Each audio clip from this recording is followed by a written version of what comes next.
रविवारचा दिवस असल्यामुळे आणि कुठलंही काम नसल्यामुळे आम्ही दोघं भरधाव वेगाने निघालेलो आहोत पारोळा येथे. हिंगोली येथील सुप्रसिद्ध धबधबा पाहण्यासाठी काकासुद्धा खूप भरधाव वेगाने गेलेले आहेत. त्यानंतर आम्हाला समोर दिसले एक पिण्याचे पाणी, पण पिण्याचे पाणी आम्ही पिले नाही, कारण आम्ही पिण्याचं पाणी घरूनच पिऊन आलेलो होतो. त्यानंतर आम्हाला दिसले खूप सारे असे शेतं. त्या शेतामध्ये भुईमूग पेरलेला होता, पण सध्या भुईमुगाचं सीझन आहे.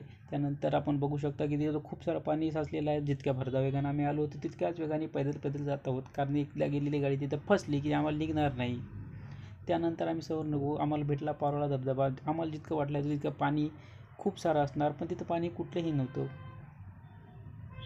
त्यानंतर आम्ही बघितलं की माशाने नेमकं दात घासलेले होते, त्यांचं ब्रश कोलगेट हे तिथं सांडलेलं होतं. आम्ही दात घासले नव्हते, पण माशांनी दात घासून बघा किती स्वच्छ आणि पांढरे शुभ्र दात त्यांची दिसत आहेत. त्यानंतर आम्ही समोर दिसल्यावर खेकडा आम्हाला दिसला. खेकडा बिचारा कसा पाण्यात, त्याला पोहता येत नव्हतं. आम्ही त्याला विचारलं, का रे भाऊ तुला का पोहता येत नाही?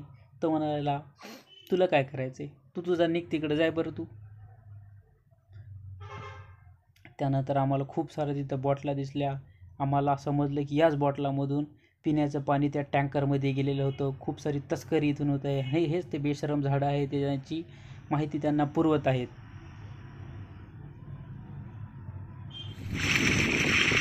त्यानंतर तुम्ही बघू शकता पाण्याचा सुंदर असा आवाज येत आहे.